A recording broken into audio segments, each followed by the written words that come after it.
Thanks for tuning in, listening to our webcast of the Legend of Bent Roads Tavern listening session with commentary. Myself, Collen, singer, frontman, guitarist. I've joined by other original members of BRT, Brian Lynch, percussionist, and Graham Langridge, piano. He also has done some of the drums and some bass and some vocals on some of the later stuff that we'll get to in a bit.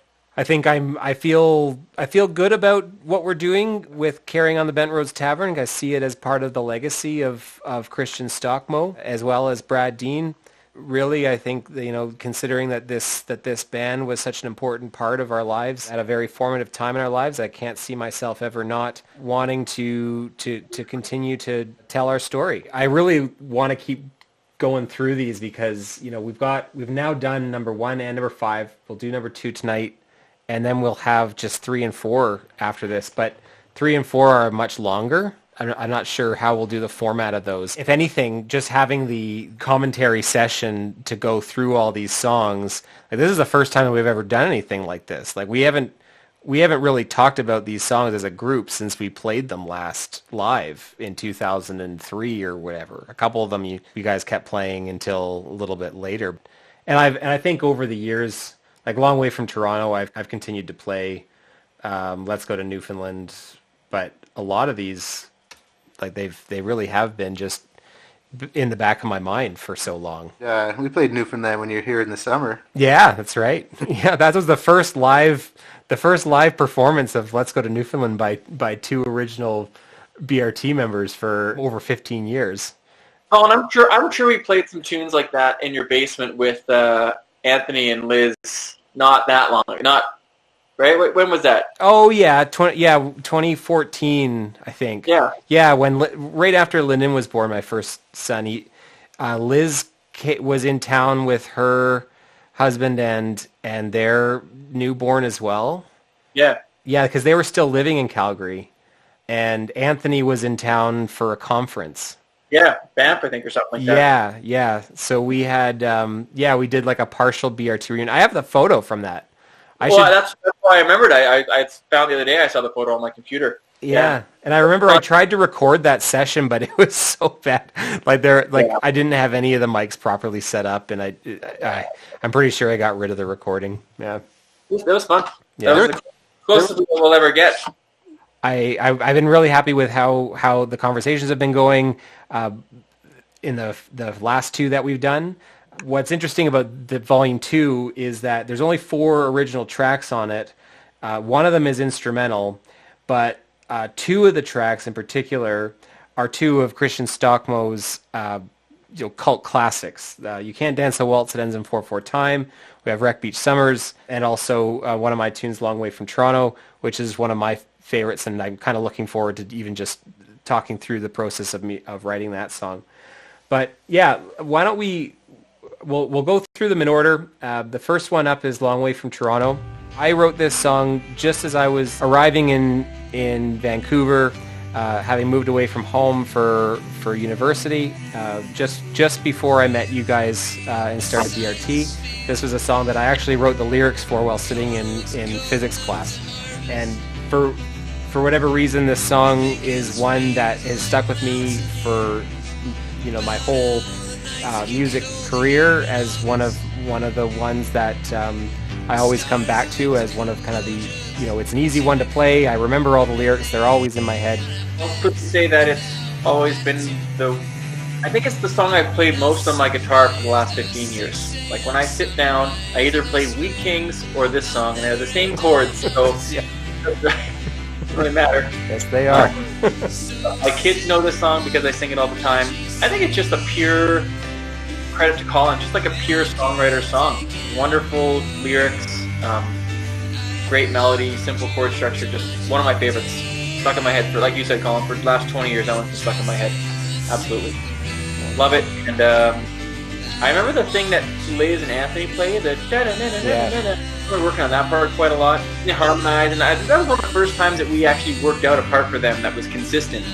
And Yeah, you're right. We have parts that we're not just soloing all the time. Yeah, no, you're right. That was the first real counter melody. Yeah, it stuck out to me anyways. Was one of the few songs where we got Brad to bow on it. that bass. Yeah. It really sounds awesome. I love and it comes through in that recording. I'll never fully be satisfied with the restoration work of these songs. Like it just beats me every time I hear it. Just I wish we had all of those musicians, recording in a proper studio, like. Because that performance, The Long Way from Toronto as well, that recording, that was legit. Like, that one sounds... And I was able to restore that one well enough that, there's a little bit of the hum and the hiss in there, but yeah, you can definitely hear that bowed bass. And man, when that comes in, it was just... And when he did it live, too, it all of a sudden, it just increased the volume of the song by, a good 10 decibels as soon as he started playing that. I love that.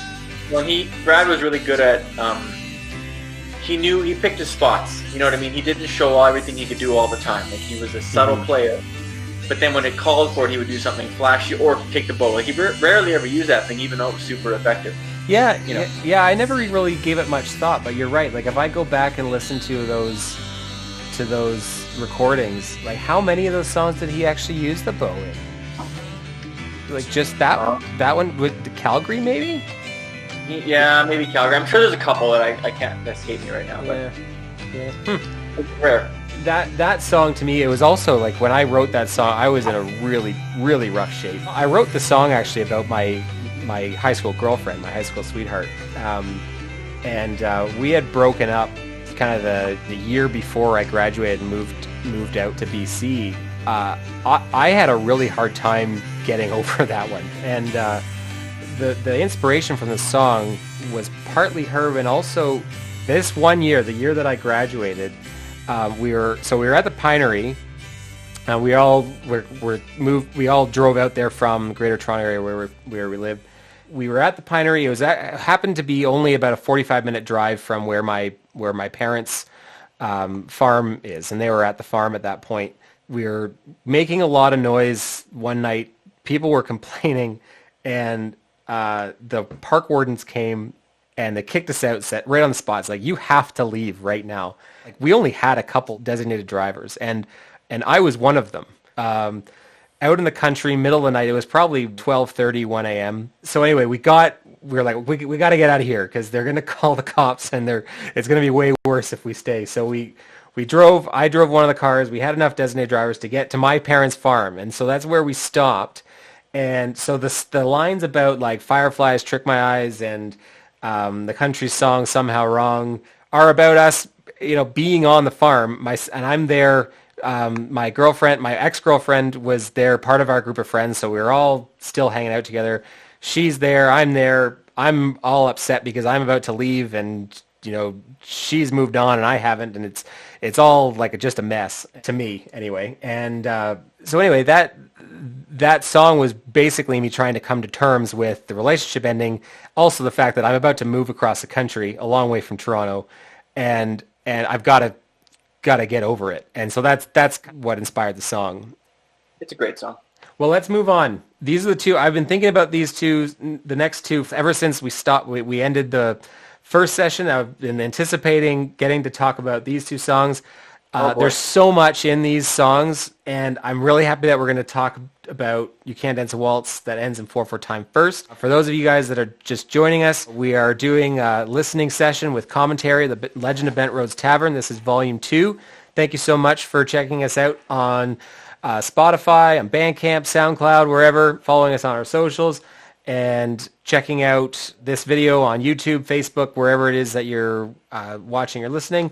As we go on this journey through The Legend of Bent Roads Tavern, these are songs that we have had close to our hearts for so long, and we're finally able to tell the tale in a format that is able to reach people around the world. And it's been a really fun year. In the last year, of course, the circumstances have some tragedy along with it. We lost founding member Christian Stockmo November 2019. As we've mentioned before, kind of his passing was sort of the wake-up call, at least for me, that if we don't tell this story and we don't share these songs, nobody else will, because this is our story. You Can't Dance the Waltz that ends in 4/4 time. This is the second track off of Volume 2. This is one of Christian Stockmo's cult classic tracks. This is the first one where I really say dive into the lyrics. Like, go on Google. You can't dance a waltz that ends in 4/4 time. Bent Rose Tavern lyrics, and it'll come up on Lyric Find. You'll be able to follow along. There's so much in this song that it's one of these, like, there's so much more than meets the eye. When he first presented this song to BRT, I thought, this is genius. I'm really glad that we're going to get a chance to talk about this. We're going to put on You Can't Dance a Waltz That Ends in 4/4 Time. Talking about an hour then. Yeah, just on that. So the original recording, the raw session, live off the floor session, I did edit this down a little bit. Yeah. But I didn't take out any of the lyrics. I had to have every single verse in there. I did take out a little bit of the transitions, a little bit of the instrumental section, just because I didn't want it to be a 7-minute song on the album. But absolutely, this is a storyteller's song. And here we go. Every time I hear that song, it's like, it's so joyful in how we play it, and how Christian, his timbre and his tone is so, like, peppy and spiritful, but the lyrics are so subversive. and I mean, I remember, like, I had never heard a song before when he brought that, that one, changed from 3/4 into 4/4 time every single phrase, for one, and then two, then sings about it in the song that it ends in 4/4 time. And like, for this reason, I think, like,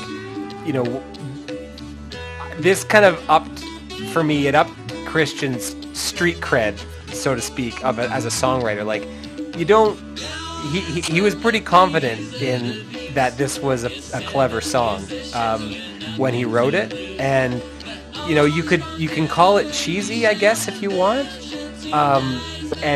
But when else have you heard this before? Like, and since? Well, I mean, you say that he played it rhythmically 3/4 to 4/4, and then referenced it in the song. But not only that, because that might be where people would stop, but he incorporated it into an actual story where it actually makes sense to the plot of the story. Yeah. So it's not.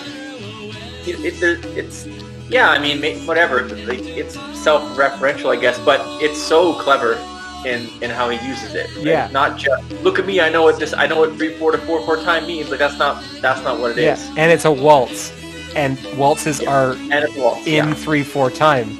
And if you try to dance a waltz in 4/4 time that ends in 4/4 time in particular, it will screw you up, because the whole step of a waltz is a 3/4 is a 3-step pattern. Like, that's just the tip of the iceberg, really. That's just the superficial stuff.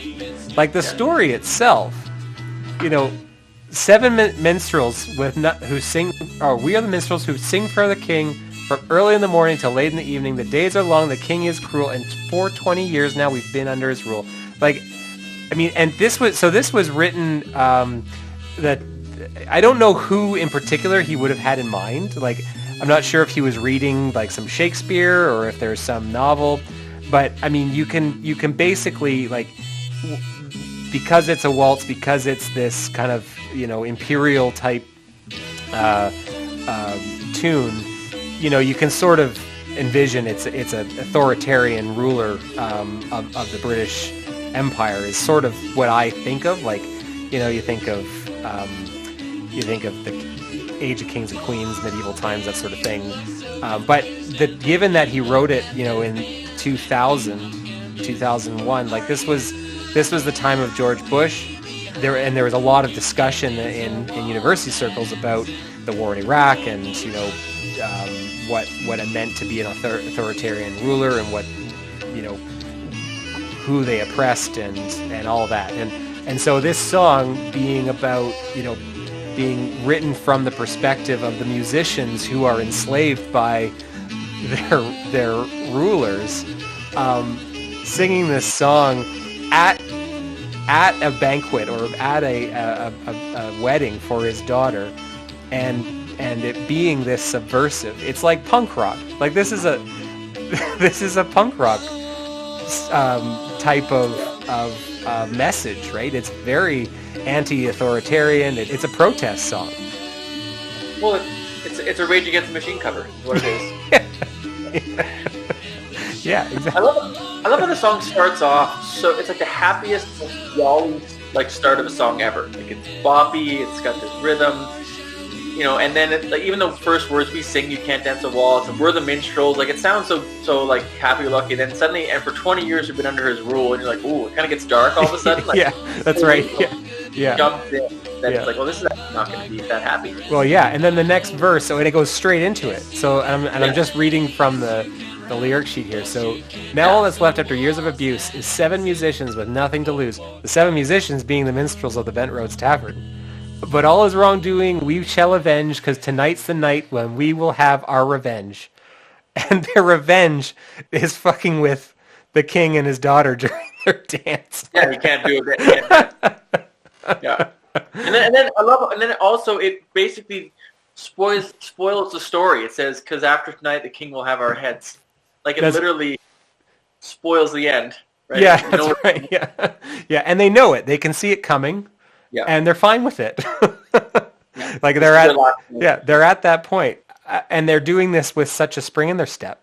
I felt like they're musicians. So like, what else can they do? Like all they can do is play a song to make it awkward to dance. Like, you know, they have no other power. They have no.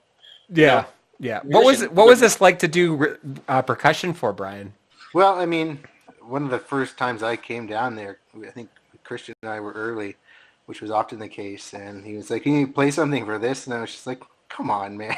Like, what do you want me to do with this?" Oh, I remember that. I remember that exchange. Until you break it down, like you don't really know what's going on, right? Yeah. And there's a lot of changes. Yeah.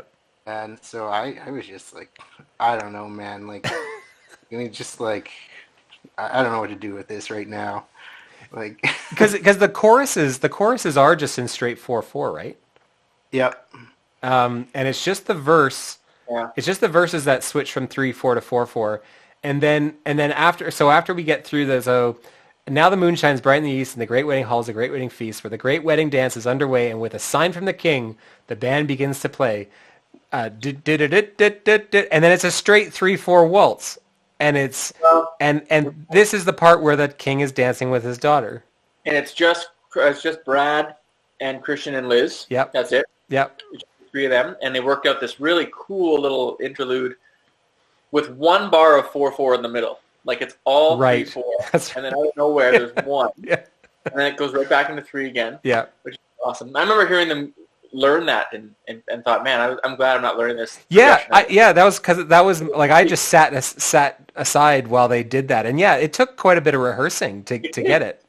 Good on them. It was awesome. It was an effect. But and all that was very deliberate. Like I remember, and it was Christian's direction. Like he it was his idea to have that in there, and he had that plan the whole time.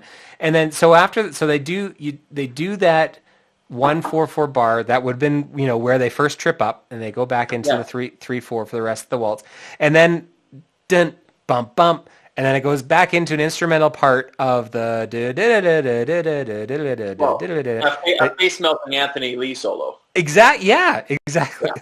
And that solo is killer. Like I honestly had forgotten how impressive that was until we were just listening to it again. That guy, yeah. And then right after that, right back into poor old man, you look so confused, and you look at the band, and we look amused. Are you ahead or are we behind? You can't dance a waltz that ends in 4/4 time. And that's basically the, like, you know, middle finger to the king. And then into the chorus, bitter ridicule. The old man looked like a fool. We shall no longer bow down at his footstool, and no more shall we obey his rule. Bam. Well, we used to all yell footstool together. Yeah, that's right. Loudly. Yeah. And of course, I mean, as the minstrels predicted at the beginning, you know, now our songs can no longer be heard, but above our graves rest our final words. Yes, you can reason, and yes, you can rhyme, but you can't dance a waltz that ends in 4/4 time. It's basically like, you know, worth it. Yeah, that's You know, a lot of times Christian would write these songs that were really long, and there were times where we would have long talks about maybe we could take out a verse here or there, right? Like maybe you don't have to do this. But this song, I don't think we ever had that conversation because it's a story and it all deserves to be in there, and we never had that talk. Well, we didn't. But the only songs that we really we really would have edited down the number of verses. Well, none of the ones that are on the Legend of Bent Rose Tavern, like the Carnivores again, it's a long song. Wreck Beach Summers, a really long song. And when you go through it though, you can't. And we're going to go through Wreck Beach Summers next, but real quick, I just want to, I never said kudos to Brian for the what? Well, he started off by saying how, like, what am I going to do with this? But what he ended up doing with it was awesome. Like, that was not an easy task. That song is not an easy task. Yeah. And he nailed it. So I thought we should finish that story and say he figured it out and it was awesome. Like, yeah. But it was hard because Christian's very particular, as you know. Yeah. Yeah. He didn't want it to be he wanted it to be very fluid as well as he didn't want to be obvious. Right. Yeah. He didn't want you to give it away with having something too. It was hard. Yeah. It was hard. And that's always the trouble with mixing time signatures within the same song is you want it to sound like it's natural. You don't want to be like Dream Theater or like some of these prog rock bands. Like they do crazy stuff, but I mean it's obvious they're trying to make it complex. And this song you weren't supposed to notice it every time, but maybe subconsciously you were. You know what I mean? Like yeah. If you ever tried to dance to it, you'd notice. Oh, you would. Yeah. So I've had strangers and even just some musician friends in the city have discovered that song on their own, and I've been like, "What the fuck? Like this is amazing!" Yeah, it might be his best just songwriter song. Hey, if you think about. Yeah, it's a musician song. Like any musician that's serious about the craft of songwriting and the ways in which written songs communicate messages both subtextually and superficially really appreciate it. It's not going to be on the top 40, but we know that. All right, let's carry on. I want to get a little auto tune in there, a little that's right. Some bass drum, and we're good, man. Hey, speaking of top 40, Wreck Beach Summers.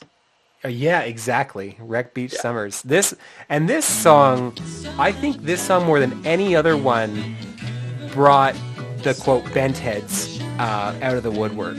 Like people really, when they heard this song, so many people related to it. It's such a good song about, good times, enjoying each other's company, enjoying the scenery, being in Vancouver, and there's an innocence to it, and it's still intellectual, but people it's just a feel-good song, and it brought people together and brought people out to the shows.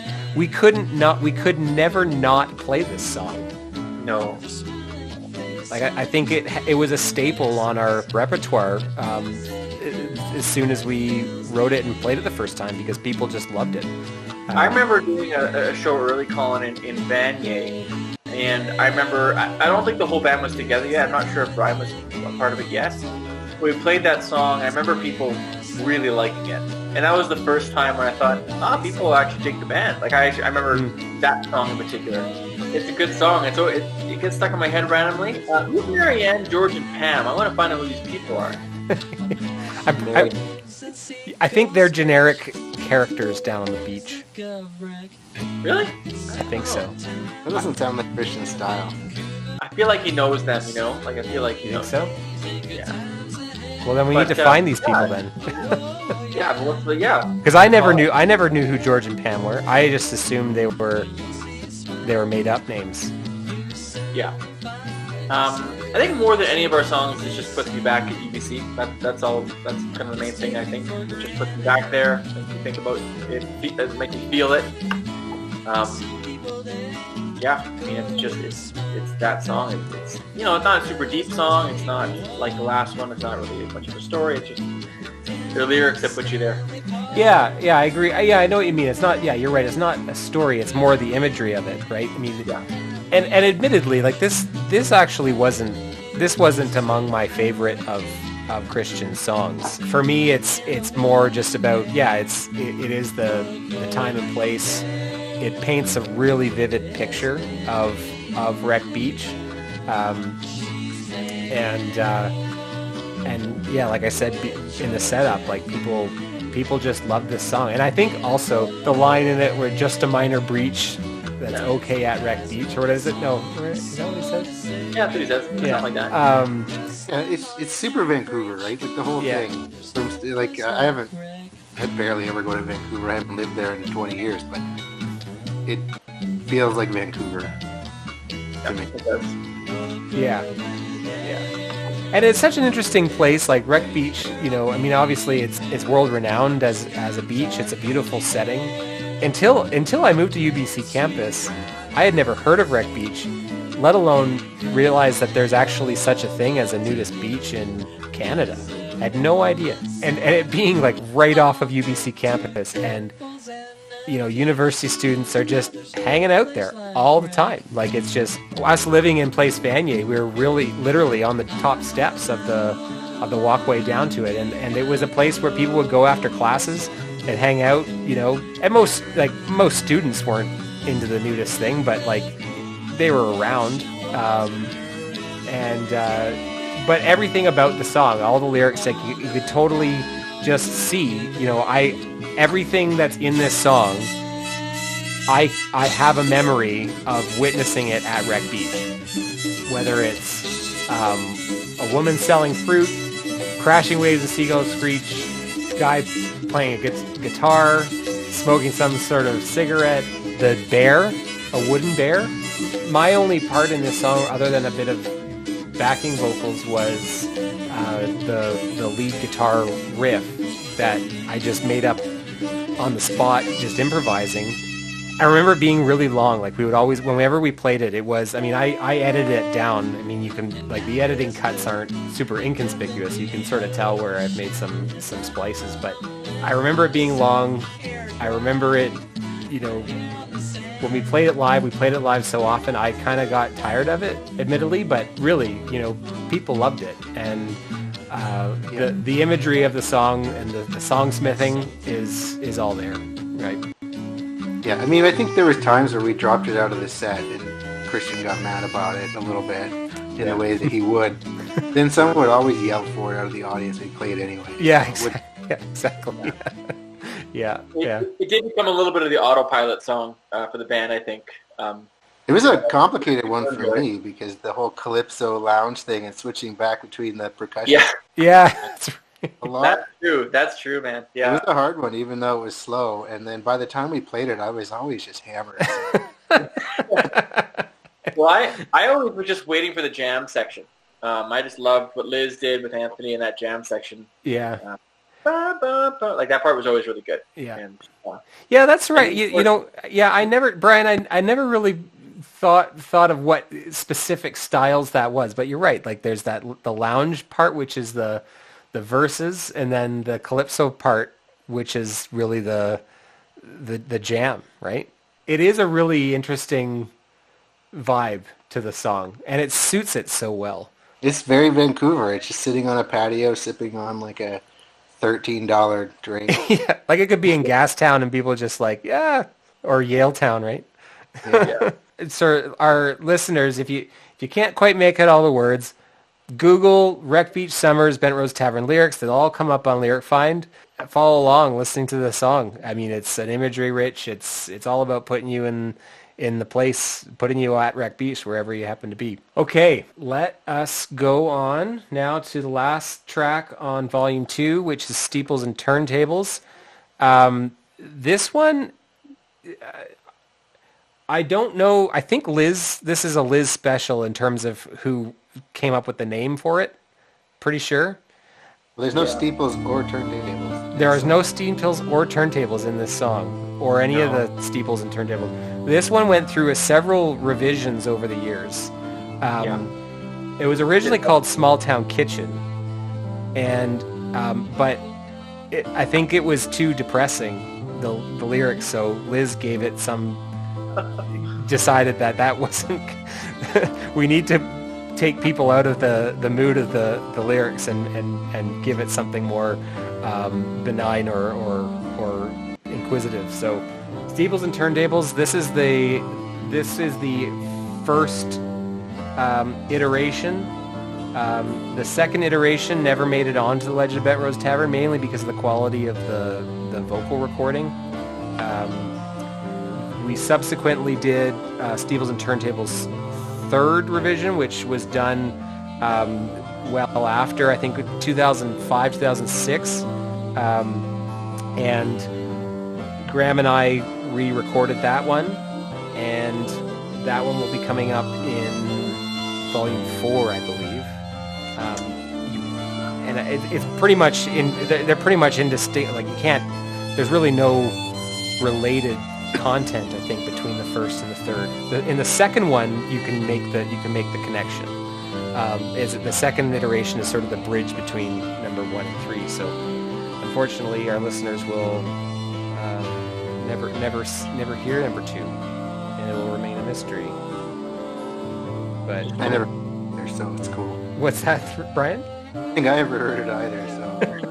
Well, the version that we played, it was the second version. Yeah. Oh. Yeah. Wait, let me find it here. It was definitely the tail end of the band. Changing this song too. Sorry, what was that, Graham? Well, it was at the very tail end, right, where you left, right before the end of that year. We were just getting it going as a staple song. That's right. Yeah. Yeah. And it was And that's why I recorded it. Was a song that I had written for Bent Rose Tavern very shortly before I ended up moving back east after my second year of university. A very somber song that the other members of the band all put in very rich parts to, and that track, the first iteration, was, I think, actually recorded on the B-sides. I think so. Didn't the chord progression for this song start in that student movie soundtrack that we did? That's right. Yeah. And a lot of the songs on the B-sides I think that was the intention, right? I mean, we kind of called it the B-sides after the fact, but they were recorded for that. Yeah. And the main hook to that song doesn't actually appear in that version, but you don't hear the actual hook to the song until iteration 3. But yeah, there's no percussion in that version. I didn't realize. Yeah. So Brian, it makes sense that you had never heard it before. Yeah, and the actual song has a couple of time signature changes in it, which are my favorite part. Yeah, and again, we'll get to that when we do Volume 3, Volume 4, when we do Steeples and Turntables, the third iteration, because that does retain the time signature change. Maybe one of these days I'll put it up there, but there's a few songs actually, and we'll maybe get to it when we talk about Tonight We Hit Calgary, but there's a couple songs that I wrote for Bent Rose Tavern kind of late, right before I moved back east, that, in addition to the quality of the vocal recording for Small Town Kitchen, given it actually brings me back to a pretty dark place emotionally. So I honestly don't like listening to that version of it, the second version in particular, because when I wrote the iteration 2, I was horrendously depressed, and there's actually parts in Tonight We Hit Calgary, the original recording of Tonight We Hit Calgary doesn't actually appear in the Legend of Bent Rose Tavern either, because there's some lyrics in that version that I never was comfortable with after we recorded it, that I just didn't want out there, and I felt really weird even about singing the song in public. We did anyway, but it was. So Small Town Kitchen / Steeples and Turntables, the second iteration, was a bit too much for me. So it didn't make it onto the album. But the first but that I just like the instrumental line in it, and I like what Liz was doing. I like how the piano, particularly how the piano and the violin go together, and yeah, I wanted that track on there because it kind of shows a bit of a breadth of what kinds of music we delved in, right? I mean, if you contrast a song like Wreck Beach Summers to Steeples and Turntables, it's kind of like, everything is carefree and effortless versus Steeples and Turntables, which is everything is brooding and deep and it's very somber. And I think generally speaking, that is the full range of what we did, right? Yeah, part of it came from the fact that we had two main songwriters. That automatically gave us a variation of our style and our sound. But I always really enjoyed those times, like a song like this, where we could just go instrumental and just kind of relax and sort of do more soloing, less structure. Mm-hmm. Those songs that Christian would write, like they would take us hours and hours to put together and structure them and to get right and just practicing. And you guys know that was always kind of something that I maybe was too pushy on sometimes, just like the. Well, yeah, they had to be we had to do them properly. I mean, and one of the songs, and actually thinking about that, what you just mentioned, how intricate and some of those songs by Christian were. There's one song that I don't wish I put it on the Legend of Bent Rose Tavern, but there's a song that isn't on there, but not because it doesn't belong there, but because the only recording of it we have is a live version, which was even a worse quality than our basement sessions. And that song, Pure Gynt. Oh yeah. So I do have a recording of it. It's like 8 minutes long. Yeah. But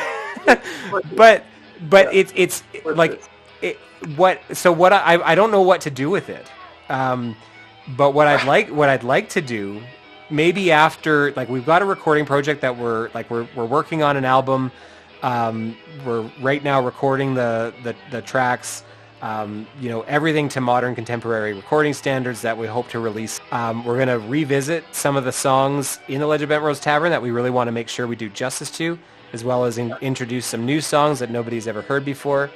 But specifically, we're trying to put together the album so that it gives a really good, this is Bent Roads Tavern, and this is what we are looking to, this is what we want to put out there for the future. But there's this song, Pure Gynt, that I would really like to record properly, in a studio version, but it would be so difficult.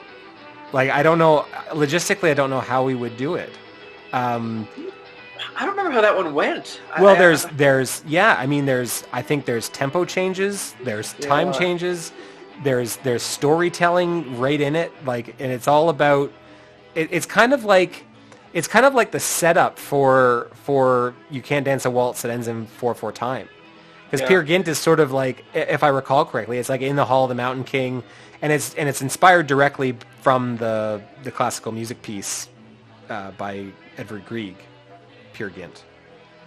But I don't think there's, other than the In the Hall of the Mountain King, some of the melody lines but otherwise, it's a story about Peer Gynt. Yeah, man. I forgot all about that one. But now you send it to me. Oh yeah, it's in there. And I guess that's one thing that is having gone through this process now of putting together the Legend of Bent Rose Tavern. We put out this 36 tracks this year, and to think that there's actually still more that was left on the cutting room floor for various reasons. But I mean, I do kind of want to wrap a bow on it and look ahead, but at the same time, there's ones like Peer Gynt. I think that's the main one, really. And there's also another song that we don't have a recording for, and I'm trying to track one down. So if anybody out there has any form of recording of The Girl from Brockville by Christian Stockmo, oh man, I would love to get a copy of it. So I of all the people that have sent us their recordings that they have, from way back. Like a small handful of people have. I've gone through all of it, and it's not there. And interesting story about the girl from Brockville, Jonathan Woodward, who the CTV Vancouver news anchor used to cover us in the UBC way back. He was a fan of ours, and he ended up marrying the girl from Brockville. Did you know that, Graham? I did know that, yeah. You did? Yeah. I had no idea. I didn't realize. Yeah. I didn't know that until I think this past summer when I reconnected with John. But, yeah, I think he sang the song at his wedding. No. No, I'm just kidding. No. It happened. No. Don't toy with me, Graham. But yeah. Yeah. It's really nice to chat about this stuff. Yeah, can't believe it's been 20 years. When I hear this stuff, I feel like I'm back there again. But yeah, it's been fun. Colin, thanks for all the work you put into this and all your effort. Yeah, no, it's awesome. Well, I'm glad that you guys are enthused and participating, because it's, I can do that. I can only do this, with limited time. I mean, we all have families and priorities, and we all know that we're not making a living as professional musicians. So the time factor is real, but we're putting everything we can into sharing our music. So yeah, appreciate everything.